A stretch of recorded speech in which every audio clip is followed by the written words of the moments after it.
What you're about to hear is a story about pure desperation. We're talking staggering amounts of money and one man's attempt to fix the single biggest mistake of his career by betting his entire empire on AI. So let's get right into it. So get this. An insider recently said, Mark Zuckerberg has played the AI war's most evil move. I mean, wow, what does that even mean?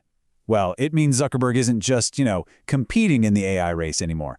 No, he has launched an all-out war for talent. And the way he's doing it, it's sending shockwaves through the entire industry. Okay, to really get how aggressive this is, look at this number. $300 million. Let that sink in. That's a 4-year salary offer for a single AI researcher. I mean, Zuckerberg is writing checks so huge they look like typos, but they're not. And believe it or not, this is just the tip of the iceberg. And listen, this isn't just one or two key hires. We are talking about a full-on, no-holds-barred poaching spree. He snatched over a dozen of OpenAI's top researchers. I mean, the actual people who built things like GPT-4. He's grabbing key talent from Apple with offers so big they make the CEO's salary look small.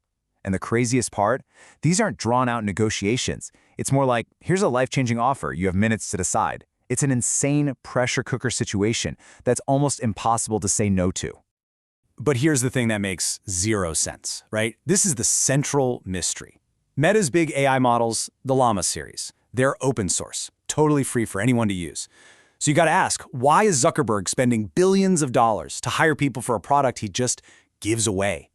Is this another metaverse situation? Is he just burning a mountain of cash on another pipe dream? Or is there something else going on? Does he see something that we don't?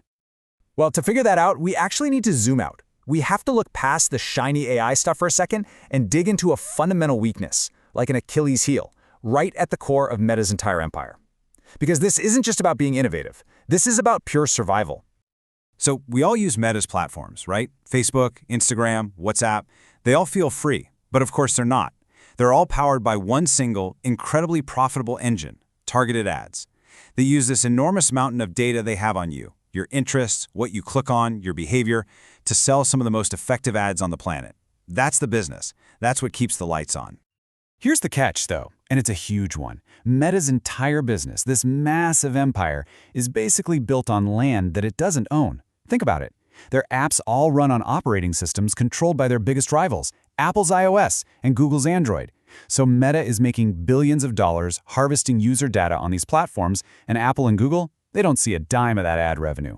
This creates this insane power imbalance where Meta is completely 100% at their mercy. And then, in 2021, that mercy, it just ran out. Apple pushed a single software update, you've probably seen it, App Tracking Transparency. It just gave you a simple choice to stop apps from tracking you. Sounds small, right? Well, for Meta's business model, this one little change was an absolute catastrophe. It led directly to the biggest one-day stock market loss in U.S. history. We're talking a mind-boggling $230 billion, just gone. Poof. So you have to understand that devastating loss taught Mark Zuckerberg a lesson he will never, ever forget. And that lesson right there, that's the key. It's the key to understanding his entire, seemingly crazy AI strategy. He is absolutely determined to never, ever be at the mercy of another company again. The easiest way to think about this is in 3 layers, okay? At the bottom, you've got the hardware, the physical phone. In the middle is the operating system, the OS. That's the brain of the device, like iOS. And then sitting on top are all the applications, like Instagram. Now, the real power, the lasting power, it doesn't come from having the most popular app. It comes from controlling that middle layer, the OS. The one who owns the OS gets to make all the rules, period. And this all leads back to what is probably Zuckerberg's single biggest regret of his career. You see, back in the 2000s, he had a real shot at building a mobile OS, a Facebook phone, but he passed on it.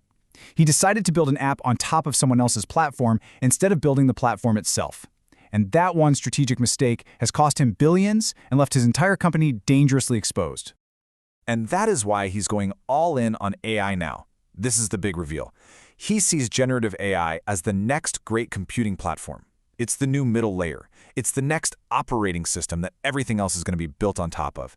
He completely missed the mobile wave, and he is absolutely hell-bent on not missing this one. Okay, so that brings us right back to the present day. The vision is huge, right? But the reality on the ground is that Meta is in a desperate, super high-stakes race against the clock. See, Zuck's first plan was to make Llama open source. The thinking was, hey, let's let the whole world of developers help us make it better and catch up.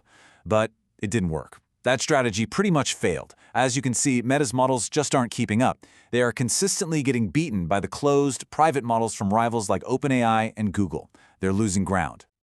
Look, if you want to dominate in AI, you really need three things. First up, data. Massive amounts of it. Meta? Check. They've got billions of users. Second, you need compute. Tons of processing power. Meta has the cash to buy all the chips it needs. So, check.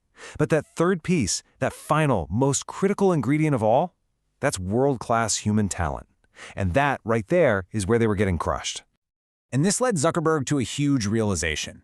His whole open-source power of the crowd strategy was wrong, at least for right now. In this early foundational stage of AI, a small handful of truly brilliant minds, we're talking about the kind of people who built OpenAI's mind-blowing Sora video model, are worth more than a crowd of thousands. He realized he didn't just need more engineers. He needed the absolute best of the best on the entire planet. And if you couldn't find them and grow them in-house, well, he was just going to buy them. And that's why this poaching spree is so utterly ruthless. You have to see it for what it is. This isn't just some clever corporate strategy. It is a raw act of survival. For Zuckerberg, being too aggressive today is nothing, absolutely nothing, compared to the regret he'll feel in 5 years if he's powerless because the war is already over and he lost. So, this is what it all boils down to. Zuckerberg has the data, he's got the cash for the computers, and now he's making this ruthless, all-in gamble to buy the talent. But the big question is it enough? Can you actually buy your way to victory in a war that, by a lot of measures, you're already losing? I'm curious, what do you all think?